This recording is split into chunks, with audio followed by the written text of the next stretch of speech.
evening, and welcome to another episode of Ordinary People. Joining us tonight is Nathaniel Jennings here on the screen, and we're going to be talking a little bit about race and racism, and I'm really looking forward to this one.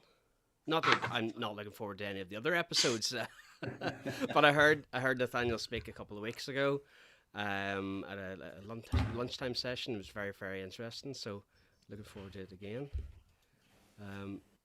And joining me as usual are Paul and Neil. Hi. Hi, Andrew. And Nathaniel, lovely to have you on.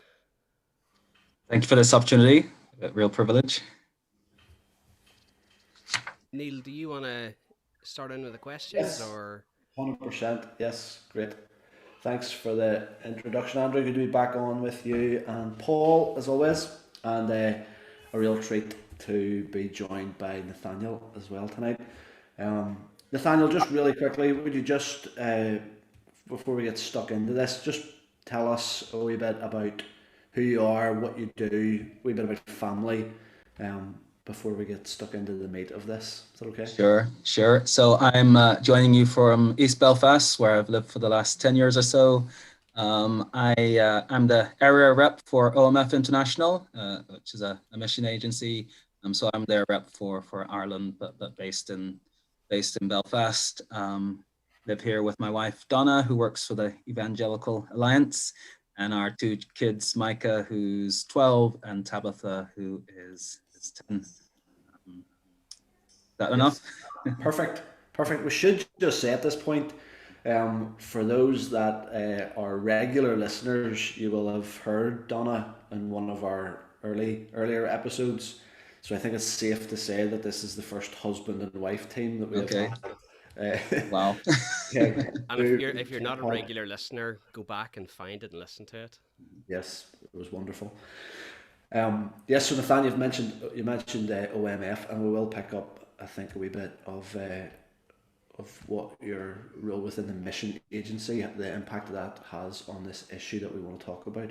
But I want to just pick up what Andrew has mentioned. I also want to commend you for that for the session that you did with Embrace NI a number of weeks ago now. They're doing a lunchtime series, I think, is that right? Yeah. I was a stranger and then their conversation with you was around responding to racism. And so it was that. This was and as well, I've got to know you a wee bit over the last year or two. Paths have crossed, and just really valued connecting with you, and so all of that's reason, more than enough reasons for having this conversation. But could you just start by telling us a wee bit about your own background? Yeah, so when people ask me where I'm from, it's like, how long do you have?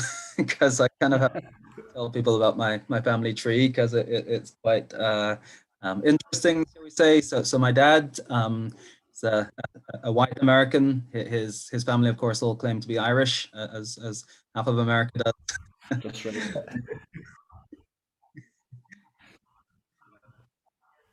Yeah. And on my mum's side, my mum was born in Manchester, England. Mum was English, but her dad was Jamaican. He migrated to England as part of the Windwest Rush generation in the early 50s.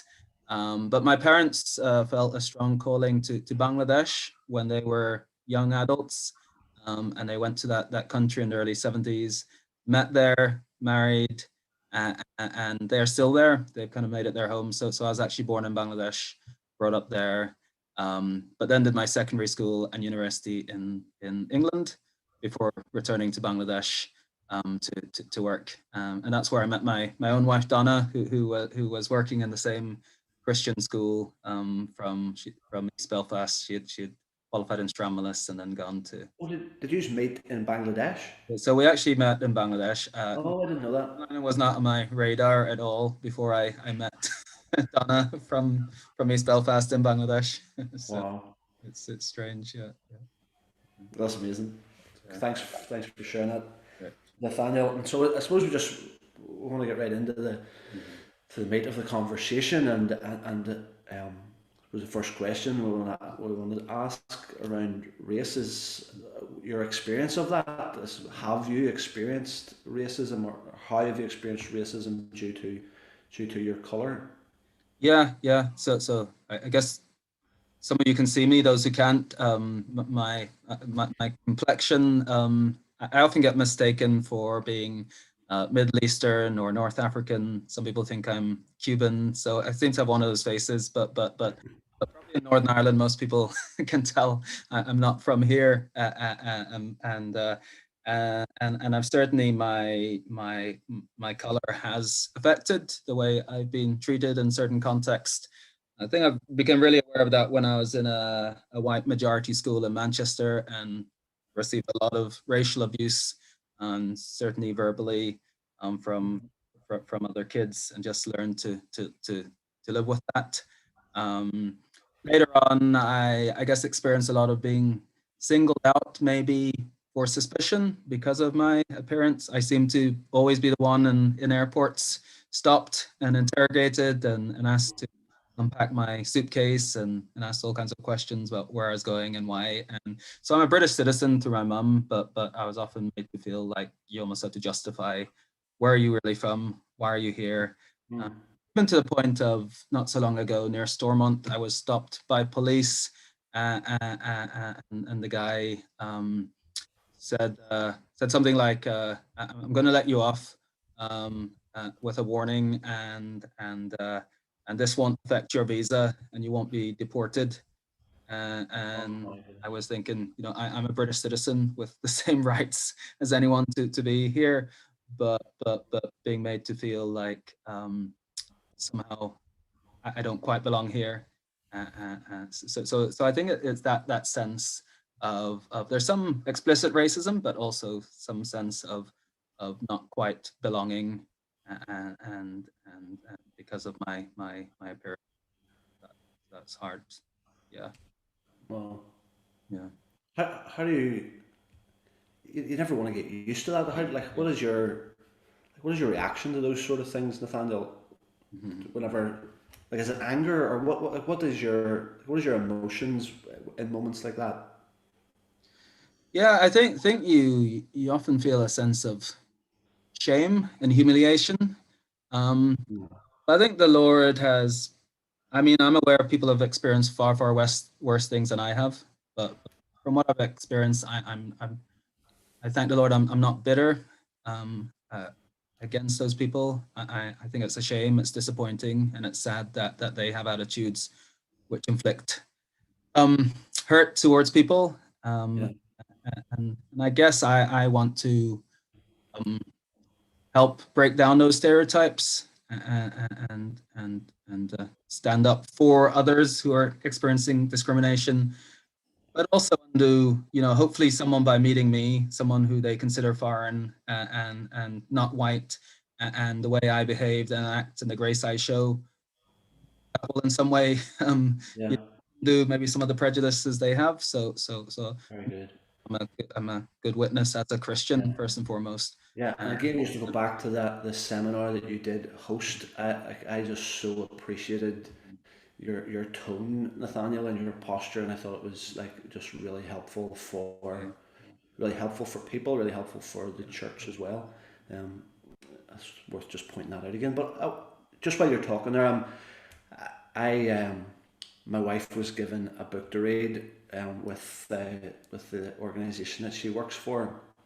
It was a book written by Ben Lindsay called "We Need to Talk About Race," and Ben's he's a black church leader in the UK, and he wrote this book, and I found it really helpful. But there's just this image that sticks out in my mind that he had shared towards the beginning of his book. The picture was one of an iceberg, and just at the tip of the iceberg was like overt, what he called overt racism, which was socially unacceptable. So we talked about the violent attacks and hate crimes and racial slurs and those jokes that we allow and the slogans that we allow. But then obviously with the iceberg, the big chunk that's down underneath, he talked about covert racism. And so I don't know if that sort of speaks into what you're saying around like the disproportion disproportionately being stopped. So he was talking about what becomes socially acceptable is like the media stereotypes or the disproportionate police stops. Or for my wife's job, within the care within care, working with kids in care, the disproportionate amount of black and ethnic minority kids in the care system, even within jobs, hiring discrimination, racial profiling, like I hope you get my point. And I just Yeah, wonder, yeah, is that like that? That's I just find that image really, I just find that really yeah, interesting. yeah. Yeah, I think obviously there is explicit racism and terrible racist abuse, but I think as a culture, probably in the UK, we've come a long way in accepting of that overt racism, but that doesn't mean that in people's hearts and minds there aren't still deep prejudices, Yeah. and certainly I think people of color, we can sometimes sense that below the surface there are assumptions, there are stereotypes, there's expectations, and I often feel almost like it's unfair that like I want to be a good witness and I want to break down stereotypes they may have of me, but it's unfair that I feel I need to do that. Sometimes I think we feel we represent, if I behave badly or do something wrong, that will color their view of every of color.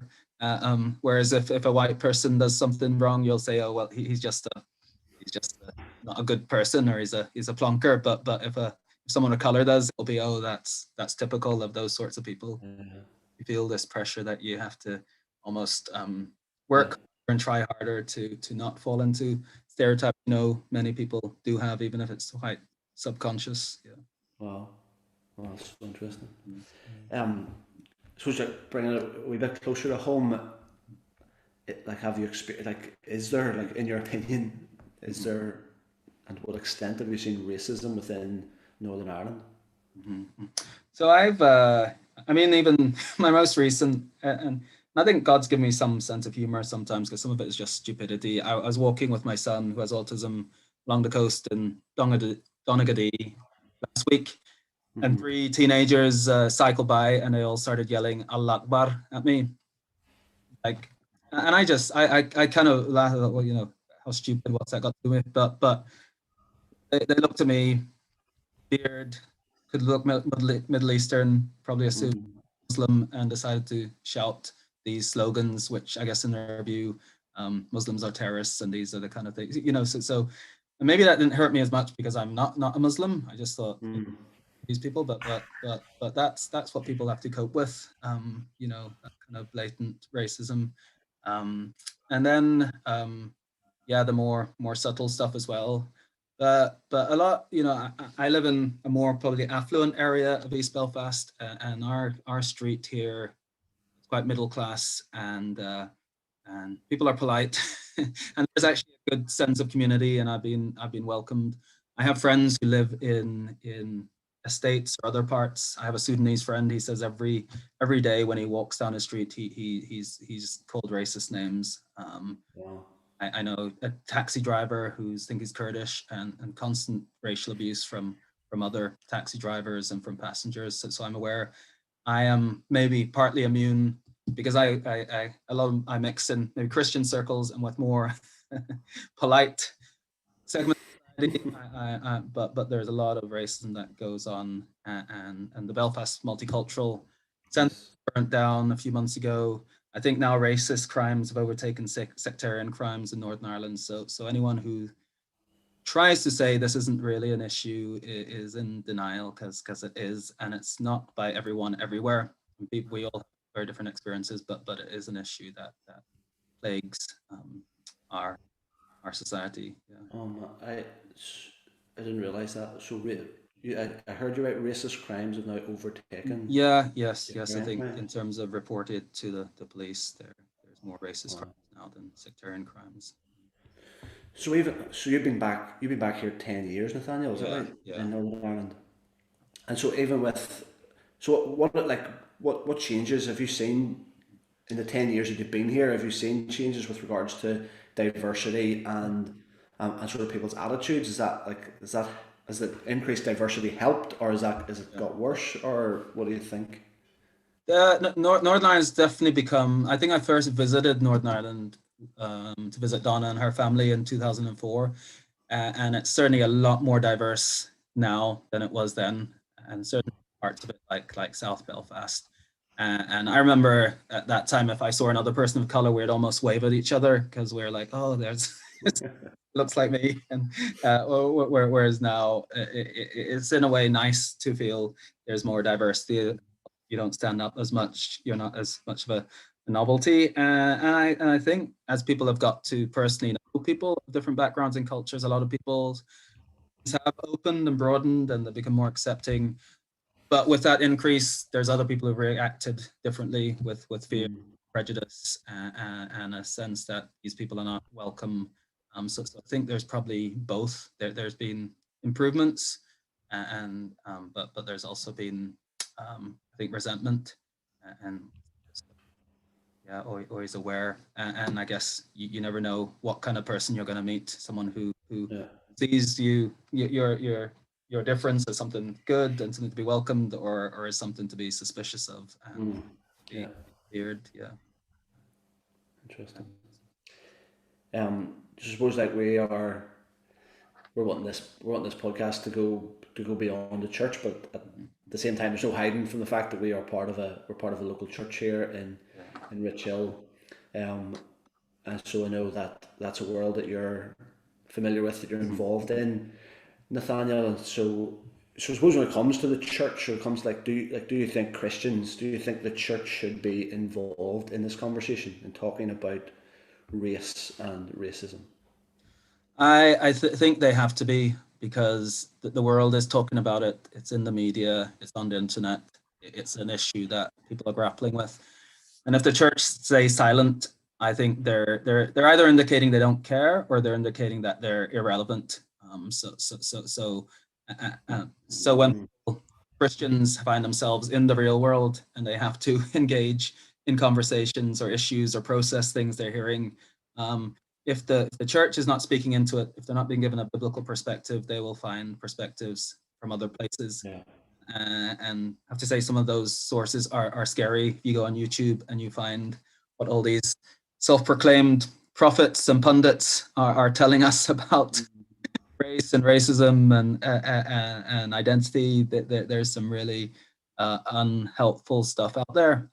But I think I was saying in my last talk about this, that I've met young people who are good Christian, intelligent people who've found some shocking views or ignorance. Often I've just discovered that it's because no one's helped them to think this through biblically. So they've read something somewhere on Facebook or watched a video, and that's where they're getting their information from. So it's something to be relevant and to shepherd and guide our people. We need to be talking about and engaging with. Very good.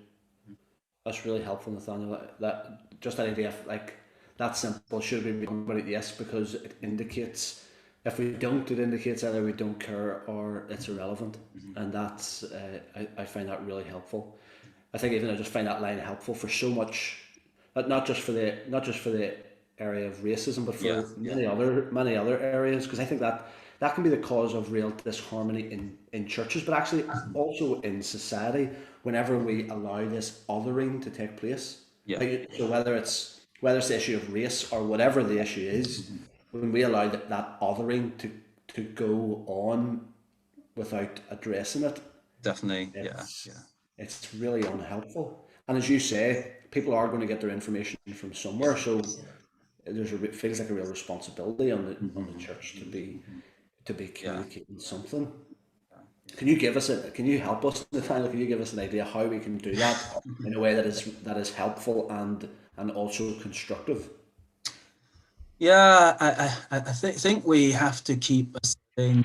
I think there's a lot of identity politics out there now, and it seems the world is becoming more and more divided, fragmented. People just can't talk to each other. It's tribal, and we mustn't let the church that infect the church, and it is infecting the church. So I think just almost the simplicity of going back to our identity is in Christ. Our identity as children of God, our loyalty is to His kingdom. Our true brothers and sisters are are other children of God through Christ, whatever race or gender they are, wherever in the world they are, whether they're rich or poor. And if we really have that true biblical vision of what it is to be human, what it is to live in this world as a Christian, then, as you said, all those issues, race being a very important one, should be seen through that lens. Whereas with a lot of the politicization and the tribalism, a lot of people getting their value and identity in other things, and actually diluting that true identity in Christ. And I think when we get that right, a lot of other things fall into place and find their perspective. So and then those things you then apply to whatever you're talking about, whether it's race or something else. So a very foundational level, I'd say that's going back to that. Good. Yeah, no, great. Like it seems really simple. I think it's one of those things that I think whenever you've been around church. I feel like I've been around church my whole life, and you always hear Genesis chapter 1, and you read like God created us in His own image. But there's been something about that over the last couple of years that I've found myself like having in the most basic way just remind myself constantly. Anybody that I encounter, like whatever their orientation, whatever their political whatever, they're made in the image of God. No matter who I bump into, whatever, I can make all the judgments in the world, but there's only one judgment that I know is right, and that they were worth Jesus dying for, you know. And as you say, that's at its most basic and foundational. But I've found myself over the last number of years having to get to that place. Definitely. So that it almost becomes second nature, that no matter who you come across, that is what I do know. They're made in the image of God, in His likeness, and they were worth. They've like sometimes it's hard, but they're of infinite value, like incredible worth that Jesus would have given His life for, you know, and that's Amen. Really seems really basic, but it's not always always implemented really well. I think you've right touched on lots of the information that is out there on media, and sometimes we can all be guilty of it, getting swept up with the most popular YouTube clip or the most popular soundbite, and so there's lots of opinion on Black Lives Matter, and so I think it'd be great, Nathaniel, to hear from you on how you think as Christians we should engage with the movement. That's a hard one to navigate, I think, and something I've been on a journey myself on how to engage with. And I guess where I'm at, I guess we have to differentiate somewhat between political Black Lives Matter as a more of a movement, and if we're seeing it more as a movement in response to the very real racism and horrific crimes that have been committed against Black people historically until today in America, then every Christian should be for that. You know, why would you not? These are people, as you say, created in God's image, but not being treated so, and therefore we want to stand in solidarity with them in their campaign and seeking to change things and change attitudes. So we should be for that, and we should even be asking ourselves, if we're not, why not? But political Black Lives Matter, as I guess an organization which has orchestrated some of this, obviously is more than just that fight for justice and equality for Black people in America and worldwide, which we can affirm and say, brothers, we're with you on that. But we don't necessarily buy into the worldview, a very secular worldview that they have maybe on other things. But you know, that's not that different from lots of things. You know, we may vote for a political party, but how many of us could really say we agree with everything any political stand for? If we read through their manifesto, we might think, okay, these guys stand in for something good in this area, therefore I'm going to give my support. That doesn't mean I'm affirming everything everyone in that party believes. So I think we need to just be thoughtful and wise and say, yes, we affirm this, we're with this. This is something that is timely, but it doesn't mean we buy into the whole worldview that associates with other things. So I think we should be we've been sometimes scared to talk about this, and sometimes we so it becomes this elephant in the room, and then people feel that they either have to wholeheartedly endorse it or they have to reject it. And if you're for it, in some people's eyes, you're sold out. And if you're against, in some people's eyes, you're a racist. Whereas let's talk about it and actually have a nuanced, wise kind of view of how we can relate and engage positively with it, rather than just taking on the world's kind of tribal extreme that you have to be for people or against people. So yeah, so helpful. figure that out. Again, like I felt like I think what you're speaking to here, I want to keep it on topic, but I think the wisdom that you're sharing here, I think applies to so much. I think like the sort of the relationships and the connections that we miss out on because we want it to be almost so binary. We ignore all of those nuances that you're talking about. And there's something about, and you said it right at the beginning, like about standing in solidarity with their pain.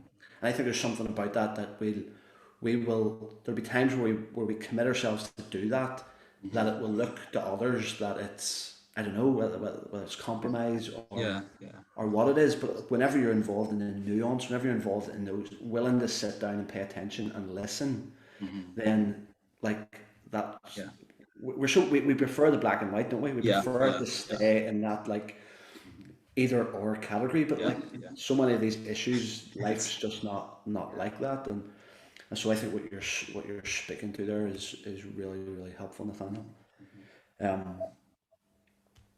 So again, I think that they're broad enough questions, and just like take us wherever you want to go. But what could Christians be doing? Some sort of practical steps for us that you think we should be doing in regards to this issue? I think well, I think we as Christians, and again, race is one outworking of this. We as followers of Jesus always should be, even if it's costly, standing up for anyone who is marginalized, being looked down upon, is feared, is discriminated against. And sometimes that takes real courage from those who are in positions of privilege. And I would always say, in different contexts, we'll find ourselves in different positions. So if I'm in a group and I'm the only non-white, I'm counting on the people who are privileged in that position to treat me with dignity and honor, and to stand up for me if others are not. And that may be costly for them, because it might be easy for them to go along with the crowd, even if that means someone like me is feeling belittled. But I could be in a room where we're all men and there's a woman, and then I am in a position of privilege, perhaps. And that's when I need to be Christ-like and be thinking, okay, let me make sure that she is being honored here, and nothing is being said and done in a way that is disrespectful or objectifies her, and that can be costly for me. When I lived in Bangladesh, I was privileged just because I had a foreign passport. I was relatively rich and educated compared to most of the society. So I was often in positions where I needed to be standing up for people who were poor and were marginalized or were not treated with respect. So I think when it comes to race, it's as Christians, are we, when we're in the majority, are we going to be courageous and stand alongside and up for those who are often being marginalized or treated differently? Yeah. So I think that's one thing. And some of my worst situations actually have not been necessarily my hurt me most, not necessarily the people who've been perpetrating the racism. Sometimes I thought they don't know better, but it's people who could have it and chose not to. I was in a class, I think I've told this story before, where the kids were making racist jokes. I was the only non-white there, and so this was really humiliating for me. I had to tolerate this and just put my head down, because I knew saying nothing would just draw more attention to me. But what really, when I look back, really find really difficult is that the teacher was in the room. She was a white lady, and she had the authority at any stage to just tell those kids to stop or rebuke them, and she just let this carry on. So think when we're in those positions where we can sometimes people say silence can be complicity, and Yeah. that it can when we choose not to, stand up for someone else, to protect them. Oh, Yeah. so challenged by that. Yeah. It's like for because you're like, it's almost like it's default. Mine is anyway. I think my human nature, my default is whatever is, I'll do and say whatever is going to cost me as little as possible. Yeah. And so Yeah. that they're the moments whenever you realize actually you can trick yourself, you can justify yourself by saying, well, I didn't say it, or I didn't do it, or I didn't laugh at the joke or whatever, but actually your complicity was in your silence. And Yeah. it's really, That's human nature, and that's why, also I don't speak with any sense of, I've been just as guilty in other areas where I've been in a position of privilege, and in a position to stand up for others who were in a position of disadvantage, and there are times I've done it, and there are times I haven't. I've been a coward, and I've decided to keep my head down. So I think it's, again, us all having. Jesus was so gentle and humble, and yet he was so strong and courageous when it came to standing up for truth and justice and marginalized, and that combination of being loving and gentle, and yet being so, I guess, strong to be willing to stand up for others, necessary is. yeah, you're reminded, not that I want to bore everybody with me preaching, but what you're saying there, Nathaniel, reminds me, I think, of the response of Jesus to the woman at the well, where I think that was courageous, because he was doing something that was a great cost to himself. Yeah. I think it was potentially a great cost to his reputation, to those that were following him, because he just didn't do that. But it was in order to reach the one who was most marginalized, and he did it so graciously and so tenderly.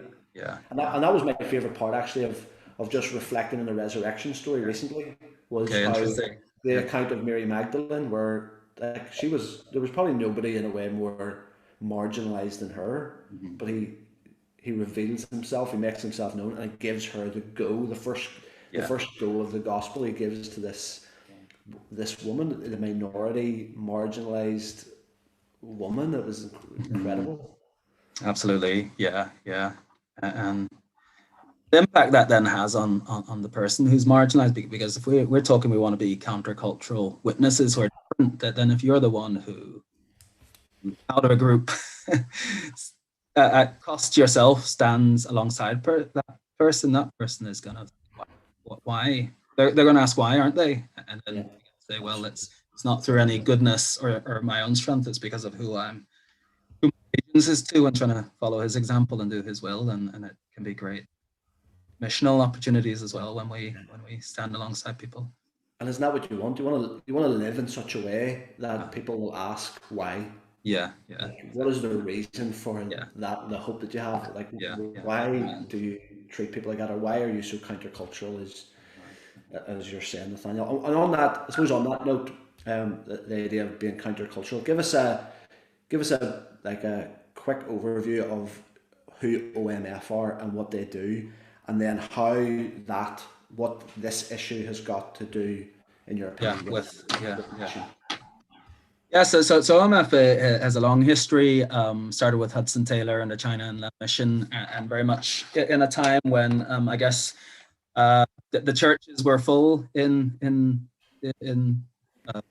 England and Ireland, and we were a Christian country, and yet there was an awareness that there were parts of the world where people were living and dying without ever having an opportunity to hear about Jesus and what he'd done for them. So he, with others of his generation, decided to do something about that, and go and mobilize others to go and live amongst those people sacrificially, in order that they could see and hear about Jesus and his love.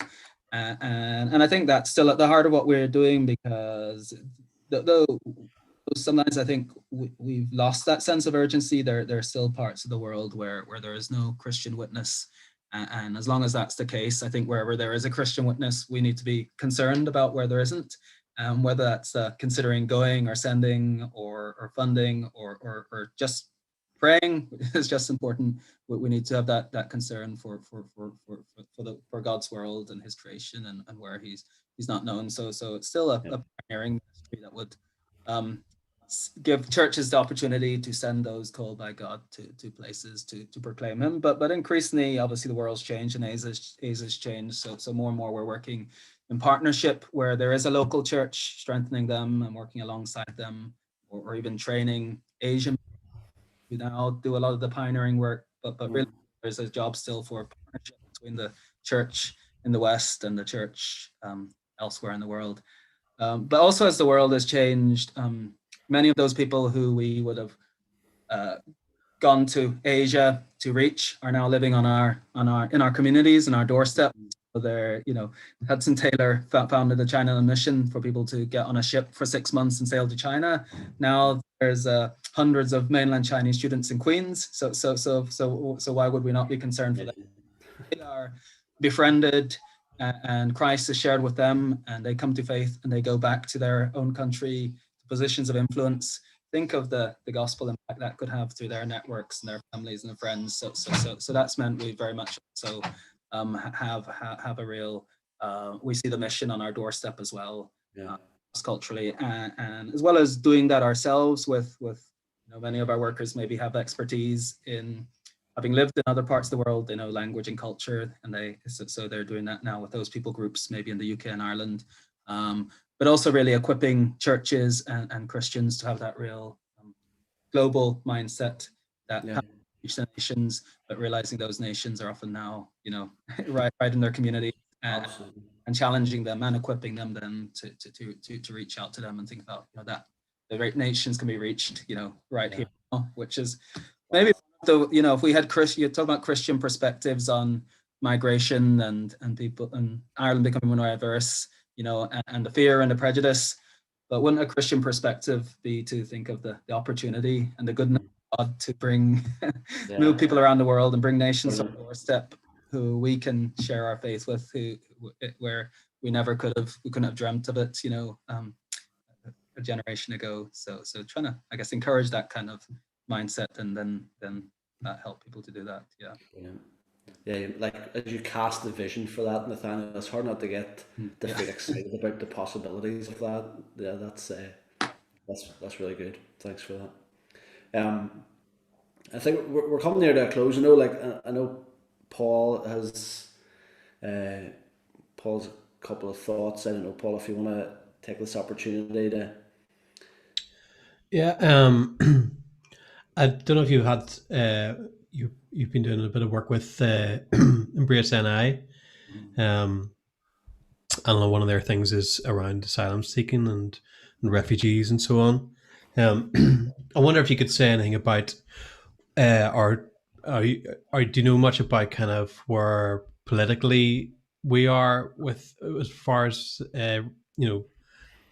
how we let in refugees and how what we do for asylum seekers and so on? Are we in a what does that look like at the moment? Do you know? I wouldn't be an expert, but I know there are certainly particularly from certain parts of the world where there's conflicts, there are numbers of asylum seekers.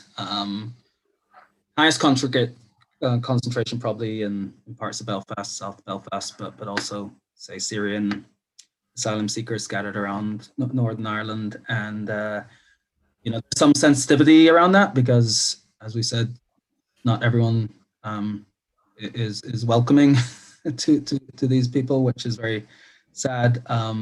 But I think there are opportunities to engage and welcome and bless them as Christians. And I think organizations like Embrace and International Meeting Point, which is a ministry of the Presbyterian Church in South Belfast, are allowing they're kind of gateways for Christians to get involved in serving and blessing these communities.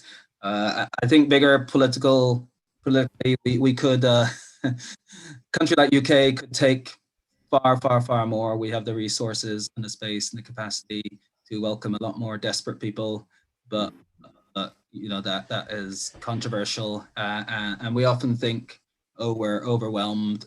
But you compare that to Bangladesh, where I grew up, they now have 1 million Rohingya refugees who've been living in the biggest refugee camp in the world in southwest Bangladesh, fleeing from genocide in Myanmar. They're a Muslim minority group.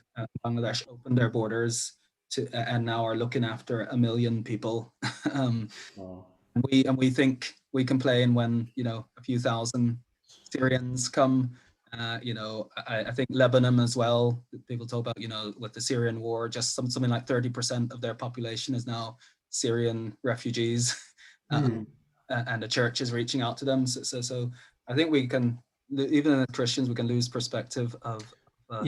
So you think it's maybe we sort of build a lot about around people's preconceptions of asylum seekers and refugees. Maybe think, oh, it's too much of a burden maybe to take on, or so on. What is the reality though? I know like there's some countries like Germany and so on who have said they virtually open their borders to unlimited numbers, and now a number of years later reaping the rewards from that. Is there any way you can speak into that, Nathaniel? Well, I think the UK haven't been like that, and are even less so. I think the direction of travel in the UK has been making it more difficult for people to get here and live here. Though there are government programs to that bring people over, it's in very small numbers. So I think we could be doing far more. I think in terms of spirit, there has been church movements amongst people groups who were welcomed in and are now settled in the UK. And think of the Iranian church; it's massive across the UK, and you just see the fruit of a group from a part of the world where very difficult to do for missionaries to go to, but huge fruit. Now they've come to places where there's freedom and they can be witnessed to. So just the possibilities are tremendous. But the political will, I wouldn't say is really there. Of course, it can change, but. So we need other ways to probably lead the charge with that. I think again, that's complicated because there I think so much politics has become identity politics, and there's growth in nationalism and views. I think let's protect what we have. Let's close our borders. Let's be fearful of others and other things, and I don't want to get involved in the politics of that, but the practical outworking of that is often preventing people who are desperate for security and a livelihood and opportunities to come to a place like UK or Ireland where we have it in abundance. There's a lot of political leverage in demonizing these people and creating fear and keeping them out. Part of me feels like we need to go on before somebody says something that we later will regret. Sure. But it's just that othering, Nathaniel, like it's that othering. What pains me in this issue and others is the othering, and then the fear of others that is then like created from nothing, and I find it. And I think again, I'm not trying to say anything political. I'm saying it's a mindset. You're right, of being fearful of the other and creating them as a stereotype, as people to not trust, to fear, and that should be challenged. And I guess I'd just make one more point about then when we do find people, other cultures and ethnicities in our communities or even coming to our church. I think in Northern Ireland generally, I've experienced people are Christians, certainly are polite and generous, but these people really, they want to belong, and often they've left friends and family and they've come to a place where they're strangers and aliens, and they want to be valued, and and embraced, and not be seen as charity cases, not being seen as poor people who we can help and feel good about ourselves, but people who God has brought to us and actually we can learn from, who can enrich us. And if we had that kind of view, then when someone of a different color or culture comes in their community, we would be excited about them. If they came into our church, we would embrace and welcome them, because I think God has sent you to teach us and to challenge us, not for us just to make you an object of our party, and to go beyond just that fitness. But these people, in some way, they're probably good. They need to disrupt our lives. Are we going to open up our homes, our families, our free time to draw them in? I had an event where a number of Christians who are from other nationalities but live in Northern Ireland were sharing their experiences, and overwhelmingly they were very positive and grateful.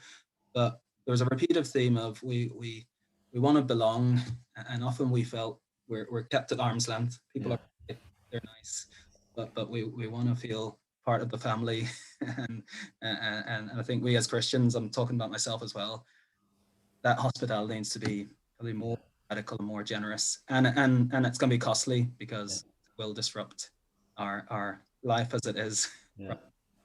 What you said there about belonging, that was the thing that, like, the key thing I took away from what you said a few weeks ago when you spoke. Like, it really stuck with me, and it made me think about how we can be very good in the church at accepting people in the, you know, but it's like nothing is said. It's almost like in the story of the the Good Samaritan, the people crossing over the street. They'll keep their heads down. They're not making a fuss. They're not being overtly racist or ableist or whatever it is. But they're not. They're not welcoming. It's that extra step is what people need to do. That getting out of their comfort zone and bringing people in to their homes. I think that's a wonderful idea. Yeah. Absolutely. That's so rich, that, Nathaniel. Thanks for that. Because that's what, as I suppose, in positions that whenever you find yourself leading, you never just want to like create like tokenistic gestures just to be nice. Like, as you say, it has to go deeper than that. And again, just to quickly refer to that book that I mentioned at the beginning, that was the overwhelming experience. Just what you've said there, I found that interesting, because that was the overwhelming experience that this guy Ben Lindsay had, this black pastor, in his communication with other nationalities, that people were nice and they were polite, but they were definitely kept at an arm's length. And that was his point. That was probably the takeaway for me for the book. Until we're willing to open our doors, until we're willing to sit as equals around the table, then that we've still a lot of learning to do. And it takes, I think, courage, being willing to have your life disrupted, but also not the fear of making mistakes. And I believe a lot of people, it's not even necessarily prejudice. It's almost like, what would I say? It might be awkward. I might say, but it paralyzes them. Whereas,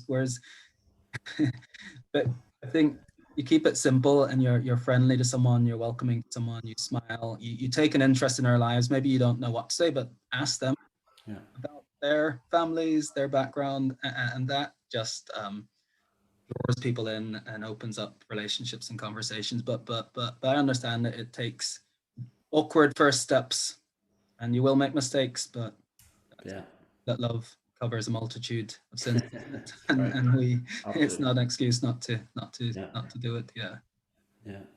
So if I just ask really quickly about, so like we're talking about touching on some of the political stuff, and part of me is like, well, what we can, like, the next generation can take this and like do this a lot better. And so sometimes I just wonder, like, I'm a father of 4 kids, and that's sometimes whenever these things come up in the news and they make their way onto the TV in the middle of our time with family, what is it that I want to communicate to my kids as they're growing up? And obviously this is closer to home for you, Nathaniel. I just wonder if there's anything you can sort of speak into what you find helpful to communicate to your kids. I think it's just compassion towards people. Often we see people on the media, on the news, they're objectified. These people somewhere, or or these Muslim such and such, or these, and just helping our children see that these are real human beings who are often suffering and need love and welcome, and just to create that in their heart. And I think that sense of, I mean, I think if it's not, if you live in an area that's predominantly white and your school is predominantly white and your church is, that's not through racism, that's just the way it is. Yet I still, you can create within a child in that environment an awareness that they are global Christians, that they have brothers and sisters all over the world, and that's a beautiful thing. And if you create in them that curiosity and that valuing, that sense that we're of all colors and tongues and nations, and one day we'll be worshiping God, our diversity, then surely when they actually come to meeting people themselves of other cultures and backgrounds, they're going to have a different perspective. So I think we can try and keep instilling that, and be aware that the world will be telling them a different story, but we want to keep countering it with compassion and grace, and keeping our own hearts right as well. Yeah. I'm really moved by that. That's brilliant. Thank you so much. We're almost out of time, and the most important question of all, Nathaniel. What are you? This, I think this has got the stage where I'm just like, I guess the stage where at the start of another week I'm like, please, somebody tell me something else to watch on TV or something else to read. Now, So it's that time of the week again. As the most important question, Neil. You sure? Yeah. I'm gonna let you down now, because edit the most important bit, and now for the final question, Nathaniel, what is it that you're reading or listening to or watching that you could recommend to us? There's a guy called Krish Kandera, and he's doing a series of webinars, just this conversation about race and grace, cultural church. So he's I've been tapping into that, and he's almost weekly been doing that and kind of reflecting on what's going on in politics in the world, and so I found that really helpful just for my. Very good.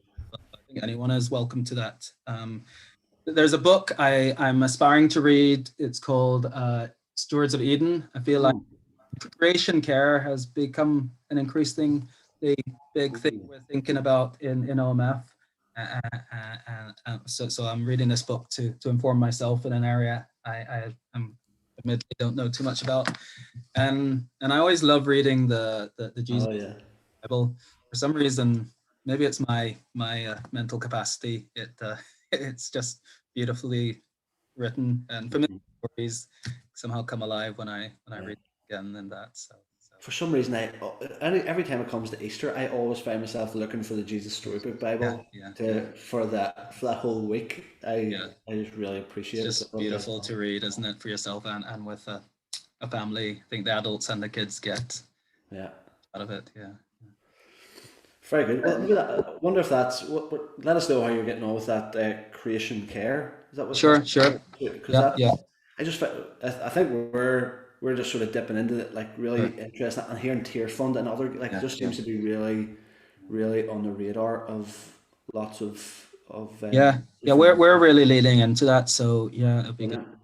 Very good. Yeah, keep talking about what. Good. Where Super. that leads, Nathaniel, thank you so much. That's honestly, it's been so rewarding. I really value your wisdom and your input and your time tonight. Thank you for giving up your night. So, pleasure. No, thank you so much for the opportunity. Bless all that you're doing. Yeah. Good man. Thanks, Nathaniel, Andrew, Paul. Thank you guys. Good to be with you. Thanks, Brennan. Right. Thanks, Nathaniel. Ordinary People was hosted by Neil Dawson. It was produced, edited and engineered by Andrew Gribbin and Paul Woods. Head over to ordinarypodcast.com for show notes, links, previous episodes and all the ways you can contact the show. See you next time.